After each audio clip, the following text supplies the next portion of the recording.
Hi, my name is Cameron Lee Truelove, and this is my social movement, Expropriate the Wealth. So today the topic that I want to go over is How Democracy Works, United States Edition.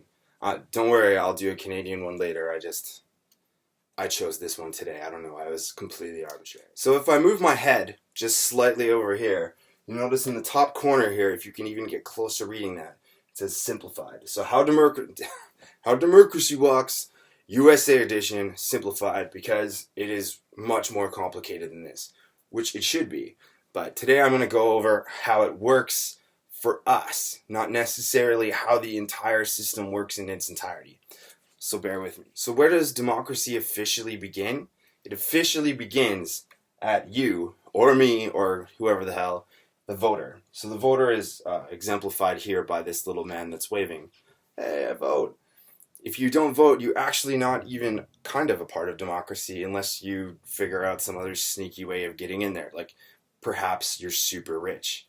In any case, the voter elects three different types of people: municipal, state, and federal. So a good example of like municipal would be like the mayor. A good example of state would be the governor, and then you vote for representatives. And each state gets 2 senators, and they each serve like 6-year terms intermittently, so like every 3 years you gotta get a new senator and you gotta throw a senator out. So once our little man here, let's call him Theodore, once he votes, he then passes the torch of democracy over to our elected officials, whose job it is to represent us in government. So our governments and representatives, their job is to pass bills. Now, a bill is something that once it goes through the legislative process, it can eventually become a law. The people that are allowed to introduce bills or write bills, they encompass a wide variety of people, and that includes, but not limited to, the executive branch of government, the state legislation, so that'd be like your governors, the people, so this would be Theodore's literally only chance to involve himself more in the democratic process, and he would usually do so as like more of a special interest group than anything. Although I think you can actually go out and try to pass a bill by yourself, I just don't know how successful it would be. And then you have your district representative, who you've elected to represent you in your district. And then in this little blue circle here with the star, I have the lobbyist. And we'll get more into him a bit later. So the one thing a bill needs to do before it gets anywhere near being passed as law is it needs to go through what I like to call committee work. And this requires a justification report. Why the hell are we doing this? And then a bunch of meetings, hearings, markups, like in case anyone doesn't like anything, they'll redline it. And then a reading and a vote. And that's just to get into the debate and amendment stage. So once we get into the debate and amendment stage of passing a bill, we have to have at least 100 people in Congress there, because otherwise it's invalidated. So they need to show up to fucking work. And then they make amendments to things they don't like. They have readings so everyone's on the same page again. And then they vote on it. And so it can either pass or fail. This is called the House action. So after the House action and they've passed the bill through the Congress stage, it then goes to what I like to call the budget stage. And this is where they're like, can we even pay for this shit? So for example, if someone was to say, we should get every American man, woman, child, and cat $1 million, the budget assembly would be like, eat a dick. It's not possible, right? So how are we going to pay for it? So the next stage of passing a bill would be committee work 2. Which is, I like to call it same shit, different day. It's similar to committee work 1, but that would be like the first draft. Committee work 2 is like the second draft, and that's where they're like, are we getting anywhere with this? It might actually get tabled. It might be left for another time. They might just say fuck. So in the event that the committee doesn't say fuck it, and it passes, they get it calendared, which means they basically set a day that they're going to bring this shit up. So our next stage is a fairly important one. It hits the Senate, and we go into what I like to call debate and amendments, stage 2. This is where shit gets fucking real. This bill has now passed through Congress. It has passed the committee stages. They have suggested amendments to it, and this is where the Senate gets a chance to make amendments to it. They're like, you know what? Congress is fucked. We're going to have to change some shit in here because this is messed up. So they call it up one day. They're like, hey, we calendared this shit. We got to talk about it, right? And then they have like action and debate. So like they fucking just talk about it. It's a big old meeting about the bill. They decide on things regarding it. They read it so everyone knows what the hell is actually the bill is about, and then they vote on it. Now the problem here is that this is a very simplified arc, but it's actually much more complicated than that. It shoots back and forth between Congress and committees and whatever, and it gets adjusted a variety of times so that it's perfect. So should that a bill pass the Senate action, so they've passed it, it moves on to what's called enrollment, which is far more complicated than this tiny little line here would imply. After enrollment, it goes straight to the President of the United States of America, where he has the final approval of whether the bill. So he can reject it, he can approve it, he can even veto it if he wants to. But if he doesn't veto it, it is law now. So let's use an example. Let's say the bill was a stimulus package to say, I don't know, deal with COVID-19.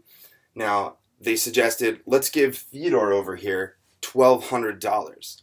And Theodore's like, hey, yeah, I could use $1,200. And then they also like, well, corporations and banks and the stock market need money too. Let's give them $4 trillion.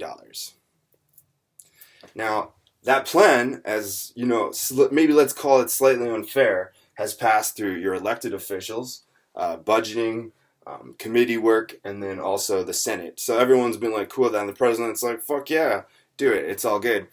It's a lot. So at this stage in the video, you might be asking me, why are you telling me this? That's if you're even still watching. I didn't want a lesson on fucking how democracy works. I just assumed it did. Well, I'm gonna unfortunately tell you that it's kind of sketchy. Alright, so let's go back to what I like to call where things get a bit hairy. So over here, right in the bill part of it, you're like, okay, well that all sounded well and good, Cam. The only issue is that there's a lot of corruption in democracy. So like the executive branch of government might be seduced by money. The state might be seduced by money. The people, probably not as much, but who knows? There might be money there. Representative state, there might be money interests there, and lobbyists are just basically a whole bunch of money to government. And it gets much worse. So in the committee stage, you might be asking like, well, wouldn't they work out whether or not it's supposed to, maybe the committee's corrupt as fuck. So, more money, more corruption there. And then it goes through debate and amendments. So someone might be like, we should have given Theodore perhaps $4,000. You know what I mean? Him and his family are going to be struggling. $1,200 doesn't get you anywhere. And then someone in Congress is like, fuck that. I need to give another $1 trillion to like this sector of the economy or that. So you get even more money involved into that stage of things. Plus the lobbyists might be lobbying Congress. Then you go into the budget. Like, can we pay for this? Like, well, it has to pass that stage. But also, there might be like, well, what can we afford? There could be outside external entities trying to adjust that part of the whole process too. So you got corruption at that stage. Then you have the committee who's like now been like dealing with all these things, and they might be involved in some sort of bribery. And you're probably like, Cam, how can someone just bribe our elected officials? Well, they can, and they do it all the time. So literally, when you get to the Senate state of it, senators are just old rich dudes for the most part, and a lot of them might be very corrupt as fuck. So you have money interests dealing with fucking democracy down there. So everything, by the time it goes through all these stages and gets all the way to the president, who may or may not be corrupt depending on how much nice of a guy he is, but also he might be influenced by money as well. So you got Theodore over here who doesn't really have much money. He's just got a little bit of money in his pocket. And then you have these people who have fucking shit piles of money. And then you have the committee, who are part of like the 1% for the most part. They have shit tons of money. And then the people like lobbyists involved in this stage have a ton of money. And the fucking finance people have money. And then the committee also still has money. And then the senators usually have fucking tons of money as well. And then the president, fuck, he's got to be goddamn rich, because how else would he become the president? So, if you're asking me, how does democracy work? It doesn't. So you might also say to me, but Cam, I'm allowed to vote. Well, you're right, you are allowed to vote, and that is a big part of democracy. But where does democracy end? Right there. You vote, and then big money tends to influence literally everything else. Who does this big money come from? Private interest, big corporations, multinational corporations, big banks, central banks. There's so much fucking money involved in decision making in politics, and because these motherfuckers need to get elected. They can't get elected without money. So they have to pretty much, it's like forced corruption. It's like, hey, we'll give you all this money, but we want you to do shit for us. And then they're like, yeah, okay. So the depressing point that I am trying to make with all this is that our democracy is broken and is overly influenced by big money. And we need to fix it. And that's what Expropriate the Wealth is very much about. We don't just want to expropriate 50% of the wealth in a one-time payment. We need to actually improve democracy. And it's not until we improve democracy that we even have a hope in hell of expropriating the wealth.